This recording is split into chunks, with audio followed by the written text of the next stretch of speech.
we know what happened, and we're about to prove it.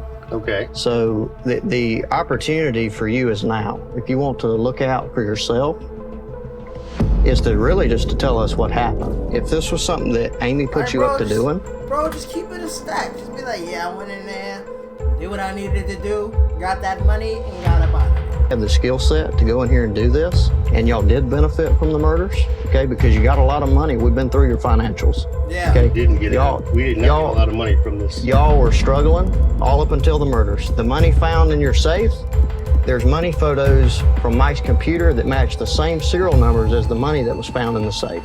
So it's not savings. That's money that was found inside of Mike and Kathy's house that Mike was saving, and y'all took it after you killed him.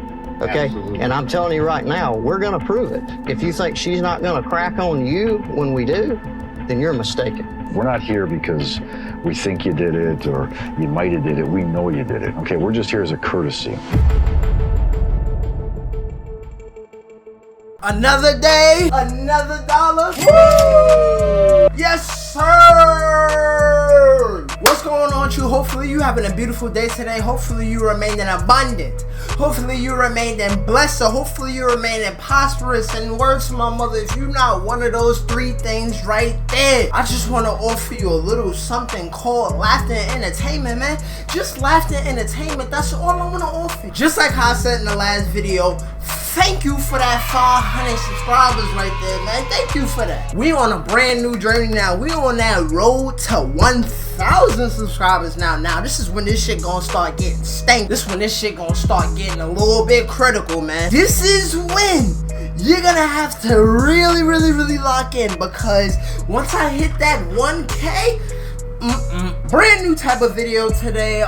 Mass killer gets found after X amount of years. I ain't even really read the title, but that's something along with the title. Now, we usually don't do these type of videos, but we do be watching the Predator videos, though. We be feeding into that. I love watching those, and you love watching them, too. I seen this video on my timeline. I was like, you know what? It seemed a little bit interesting. Let's get into it, man. Maybe they got a little something going on here that we don't know about. So, without further ado, I'm gonna be trying this new video out, and let me know how you think about it in the comments, bro. Let's get into it, boy. Hey, are you Ross? I'm Tyler Duncan. I'm with Anderson County Sheriff's Office. This is Steve. How you doing? This is Ross Velarde. For the last 8 years, he and his wife Amy have been living with a terrifying secret that these detectives are about to expose. I got assigned the case about the homicide that happened in Pendleton in 2015. We'd like to talk to you. Amy's parents, Mike and Kathy, as well as Amy's grandmothers, Barbara and Violet, were brutally murdered inside their own home in 2015, leaving police with the grueling task of solving a quadruple homicide. As family members, we want answers. But unbeknownst to everyone, Ross and Amy were the killers all along. We're not here because we think you did it or you might have did it. We know you did it. It's piling up, Ross. Yo, imagine you commit a crime and the police pull up on you like, hey bro, we don't think you did this. We know you did. Like, damn. This for you. That's why I remain legit. I can't have this type of shit in my life, bro. It's too much stress and anxiety, man. You don't want to roll the dice on this, I'm telling you. On November 1st, 2015, Mike and Kathy Scott, alongside their mothers, Barbara and Violet, were found brutally murdered in their trailer home. Everyone was found with similar injuries, a slashed throat and a gunshot wound to the head made after they died. They were also found with knife wounds on their hands, indicating that each victim had tried to fight back before being killed. There were even bloody handprints on the doors and walls, showing that someone had even tried to escape after they'd been stabbed. The terrifying scene inside the trailer home would go completely unnoticed for the entire day, until, according to Amy, she went to check up on her parents and found them lying dead inside their home. And at around 12:30 that day, Amy decided to call 911. 911 was like I said, emergency. Oh my god, I need somebody out here. What's going on? Oh god. And it's so crazy how, bro, because I don't know if she's in it, but it's so crazy how people could just put the bluff on when it comes to like murder and calling the police and everything. Like, bro, certain lies I can't maintain. I cannot maintain. I can never even fathom going to bat with myself mentally, but I'm finna lie to this police about this murder. Hey, bro, I'm not built that way. I'm just not built for it. In my mama's house, and who are these people that are in the house? It's my mom and my grandma and my daddy and my stepdad. When Anderson County Police arrived on the scene, they said it was one of the bloodiest scenes they'd ever been to. But something was off. Detectives noted no signs of forced entry and thought it couldn't have been a robbery as there were multiple valuable items left in plain sight inside the home. This made two things clear to detectives. Whoever was responsible was allowed inside the home before the acts, and that they only had one thing on their mind: murder. It seemed like this case had to have been committed by someone close to Mike and Kathy, but with insufficient evidence, the case slowly went cold, allowing Amy and Ross to get back on the streets and live their normal lives again for years to come. The police always had their suspicions about this case, and were never comfortable letting it stagnate. Amy's Facebook page showed that she constantly had fights with Kathy and Mike over her children, often calling them narcissists. See how they going? You see how they get on you? They gon' catch you. They gonna catch you. I'm gonna be honest with you. Only way your ass getting away from murder is if it's something like gang activity, or you immediately got the fuck up out of Dodge. Like, immediately. Like, I'm not talking about, oh, you went to another. I'm talking about, like, no, we never, ever seen this nigga again. Like, he didn't get a job. He didn't do nothing. We just never seen him again, boy. That's the only way. That's the only way, bro. You're not getting away with murder. That's words to my mother. Like, come on. Narcissistic, emotionally abusive, and disrespectful. What's most disturbing was a video of Ross and Kathy's fighting found on Amy's page, where Ross says something that would come back to haunt him forever. Why don't you have him out here real quick? I don't think your grandma wants to deal with this trash. In addition to this eerie statement from Ross, police found something that seems damning. They discovered a photo Mike had sent to a coworker just 2 days before his death, a couple of $100 bills. And inside Amy and Ross's trailer was a neatly organized stack of $100 bills. Exactly. What is that on the side? Like, what is that? What is that? Can of beans, nigga? Like, what is this? I'm thinking that's shot. Like, what is that? Is that even anything? I don't know. I don't know what that is, bro. Ross's trailer was a neatly organized stack of $100 bills, exactly the same serial numbers as Mike's. At the time, this was all treated as circumstantial, but slowly more coincidences would begin to line up that gave police enough reason to suspect Amy and Ross as potential killers. So, in 2023, they reopened the case, nearly a decade after the events that put an end to nearly an entire family. Detectives started by launching a series of interviews with Mike and Kathy's closest peers to try and get a better picture of Amy and Ross, and see if they might have been responsible after all. They begin with Mike and Kathy's neighbor, to learn about Amy's relationship with her mom, and if he saw anything the day of the incident. With the daughter, got angry with her, and kept the children from Kathy. So tell us about that. It seemed that they really tried to help Amy a lot. Mm-hmm. Hey man, you wanna know something crazy like the thing about committing crimes nowadays too? Yo, everybody got a camera, man. Newborn light bro toddlers have a camera, boy. You got phones, you got the Ring alarms, boy. You got all type of like cameras on light posts and everything. You got snitch neighbors. You got the snitch people around you. Bro, what was the reason of even doing this? I don't understand, bro. I don't understand. And Mike and Kathy, they really took care of the kids. And it broke Kathy and Mike's heart. She just really missed the kids, and the two older ladies that lived there, they were used to the kids coming in and out. You think Kathy was afraid at all of Amy and Ross? No, she never expressed that. But it was always the talk of the area that Mike would go to flea markets and he would get some kind of video games that he collected. There was a good resale market for them, and that he would buy any old jewelry that had some gold in it. It was always a rumor that he kept a lot of cash and gold stuff around. How you know all of this? Like, what? How would he know that, though? But at the same time, it's like, damn. You ain't slick, man. You think you doing something, you ain't doing nothing.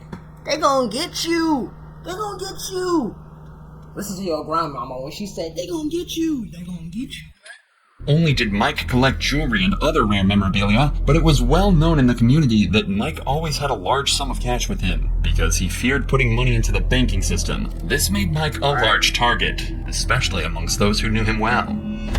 I think you got to be one sick puppy to go in there and kill two episodes.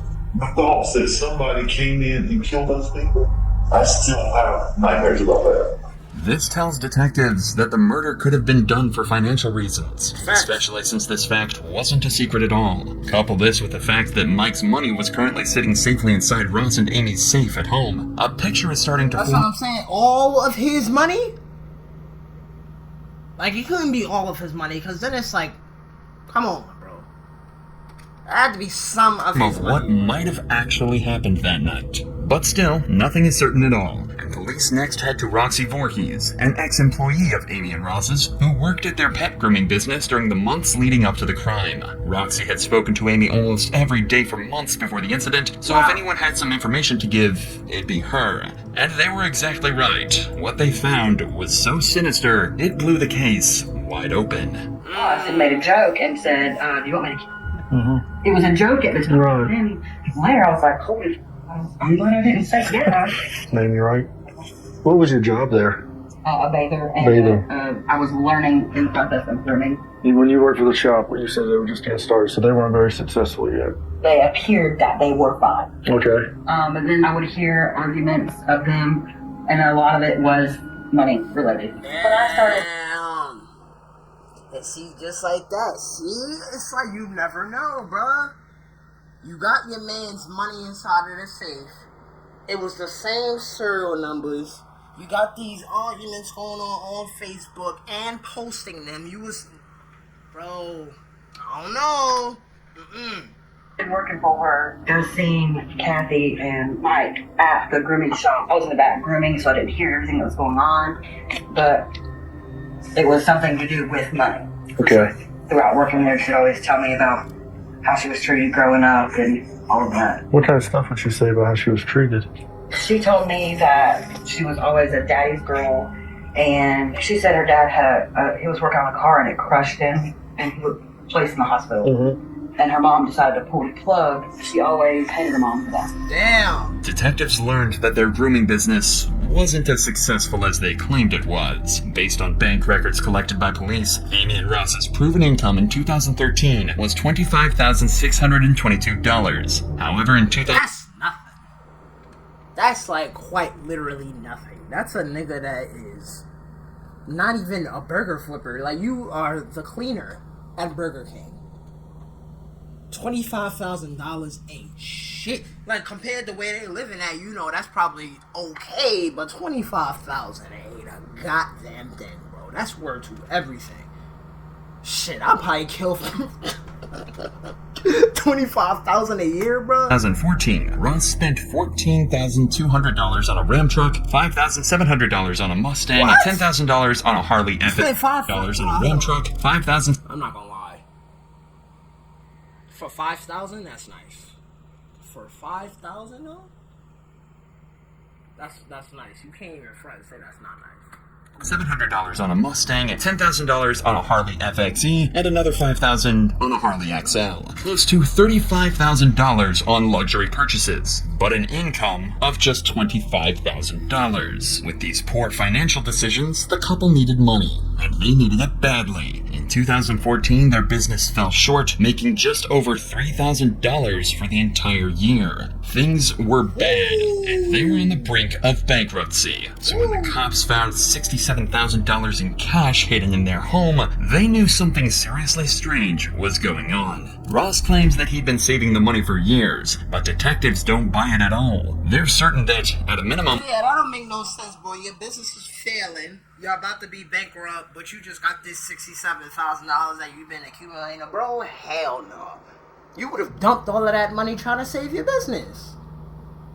That ain't gonna work. Ross and Amy had to have stolen from the house on the day of the murders. But to some extent, this was all known about 8 years ago, and it's still all circumstantial. For all the cops knew, Amy could have noticed the dead bodies in the trailer and grabbed the cash out of desperation before calling the police. So there had to be something that set this investigation apart from the one back in 2015. However, this case would take a complete 180 after detectives would find their most blatant, crucial piece of evidence yet.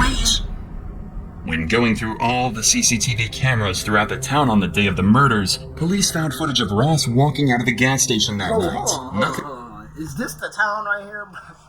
I ain't gonna hold you, boy. I used to live in a town that looked just like that. I used to live in Delaware. I hated it. Worst time I ever had in my whole entire life. I bet you right now, whatever city, state, or anything this is quite literally the downtown area. If you watching this and you live in New York, LA, Texas, Seattle, motherfucking Chicago, anything, you see how downtown is jumping, I promise you this is their downtown area, nigga. Not a big building in sight, not a motherfucking sports car in sight, bro. Like, not even anything of urban anything in sight, bro. Hated it. I don't understand how people be wanting to live like this. On the day of the murders, police found footage of Ross walking out of the gas station that night. Nothing is suspect at first, until you look a little closer. The shoes he's wearing are Asics Gel Speedstar 5s, a model whose sole design just so happens to perfectly match the bloody footprints that were found inside the trailer. This claim was even confirmed by the shoe company themselves, and the pattern is unique to this specific model, making it clear to detectives that Ross Villardi is a cold-blooded killer. All the evidence had come together. The abundance of cash in Ross and Amy's home, Mike's $100 bills in Ross's safe, identical shoes to the killer, and an ugly past with Mike and Kathy. Police now believe they have everything they need to charge Ross and Amy with the murders. So, on December 11th, 2023, they decide to confront Ross and Amy at their new home to finally uncover the truth about that night once and for all. Hey, are you Ross? I'm Tyler. This is crazy. You just chilling. This is why you gotta be legit, my nigga. You could just be chilling, minding your own business. You did whatever you did, and one time they got a full investigation going on your ass. Whole fucking time they got the big full investigation going on your ass. Duncan, I'm with Anderson County Sheriff's Office. This is Steve. How you doing? I got assigned the case about the homicide that happened in Pendleton in 2015. Okay. Is Amy here? Cheers. So since she's the one that called 911, I think you were there also. We'd like to talk to you. If you want to come on out, we'll talk to you and then we can talk to her. Can you describe, I guess, your relationship with Mike and Kathy? I had a good relationship with Kathy. My relationship with Mike was really great, actually. It kind of turned sideways a little bit July 4th. So I think y'all had got married that year, is that right? Correct. In 2015? Yes, October 24th. The 24th. That would have been, what, about a week or so Crazy before? right there. I don't like the way how she was looking right there at all. Ugh. The last time that I saw Mike and Kathy was before Amy and I left to come down that Halloween. We had just gotten back from my mom and dad's. She went to knock on the back door, but the back door because it kind of just like was already cracked open or something like that. And that's when she apparently found the scene that she found. She went bolting back out of the house.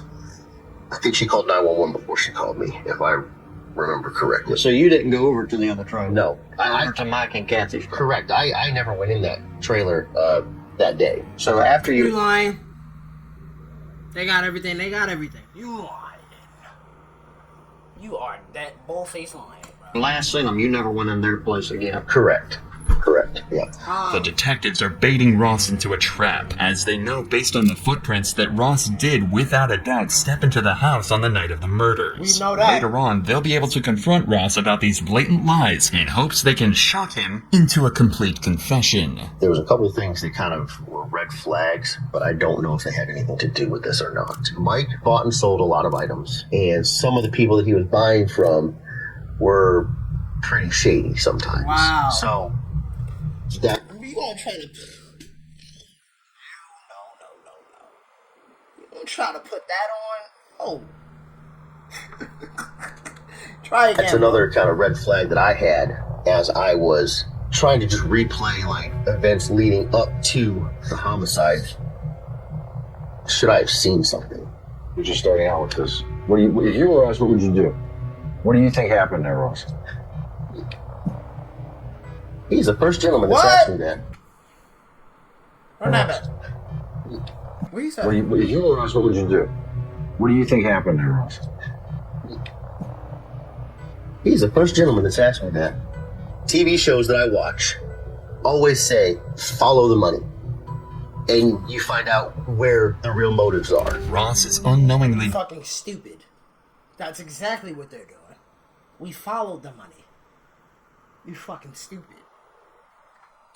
digging himself into an even deeper hole. When the money is traced, it leads right back to his and Amy's pockets. But there's only so much Ross can do. The police aren't telling him that he's their main suspect, so all he can do is keep on lying, devastatingly unaware that they've already unraveled his entire scheme. They destroyed our business. From January to when this happened, I made just shy of $100,000 for that mobile grooming business. It's shy of 100,000. As soon as this happened, with all the media coverage, all of that went away because of this. And you said you had a large amount of money in your single wide? Is that where the money came from? The money that was in our single wide in my safe, about $80,000. That was literally the savings between Amy and myself. The detectives know Ross is lying through his teeth, but for the sake of having a civil conversation with Amy, they'll hold off on confronting and accusing Ross until after their talk with Amy. Just shovel the bullshit out of that front seat right now so Amy can get in. Mm-hmm. Yo, niggas just say, yeah, just, bro. It's crazy how, even when you a detective, it's crazy how you just know everything, and it's just like, this motherfucker is such a goddamn liar. I know it could be so exhausting talking to all of these people. You finally done cracked the code, and then you say you're still fucking lying, dude. Like, then again, if you Brody, you gotta wait for it this long, you might as well just keep lying, man. You might as well keep lying, bro.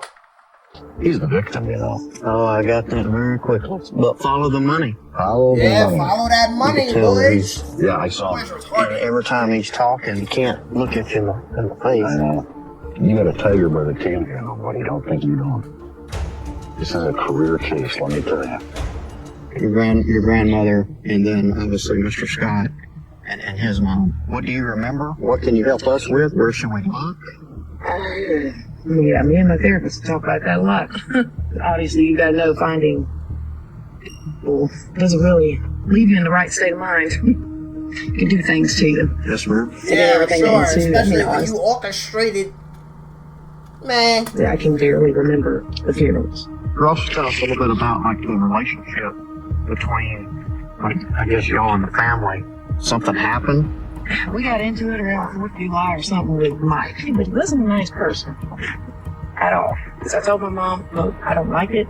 My kids can't come over there until we straighten some stuff. Oh, damn, my camera died. Damn! Ask Ross a couple more things and we'll be out of here. Now that Amy has been spoken to as well, detectives are ready to drop the ball on Ross and let him know that they don't suspect him of the murders. They know he did it. A couple more things and we're going to get out of here, okay? Yeah, there was something that had come up. You remember owning a red pair of shoes? A pair of shoes? ASIC Speed Star shoes. Don't recall. That boy breathing heavy. You can see his chest like. You can see that boy's chest is going in, bro. He breathing. Okay, I remember those shoes. What happened to the shoes? That's a good question, because I have no idea. This is from crime scene photos, and these are confirmed to be ASIC Speed Star shoes. Okay. Inside, they have blood droplets on them. And interestingly enough, here at the Quick Trip, wearing those shoes the night of the murders. Okay. So if you never went in the house, I'm just interested to know how they ended up in the house. I have no idea how those shoes would have had any kind of blood on them. I mean, obviously I was wearing them at a Quick Trip on the 31st. Well, and they never found the clothes either that you were wearing. That hoodie? Uh-huh. Yeah, I got rid of it. Let me think here. Let me think what I'm gonna say before I get put in the... It's about to be over for this nigga, man. You have to live the rest of your days in here. If y'all left, Halloween afternoon, but you're on video there. The timeline doesn't add up. Yeah, the fact that your shoes are inside of the house in blood, that's a big problem. Again, I don't know where the shoes are at the moment, and I don't remember whatever happened to those particular shoes.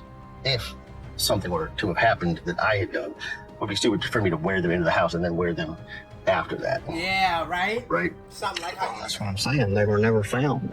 So it's almost like you got rid of them. I highly doubt I got rid of them then, but, I mean... Here's the bottom line, okay? So we know what happened, and we're about to prove it.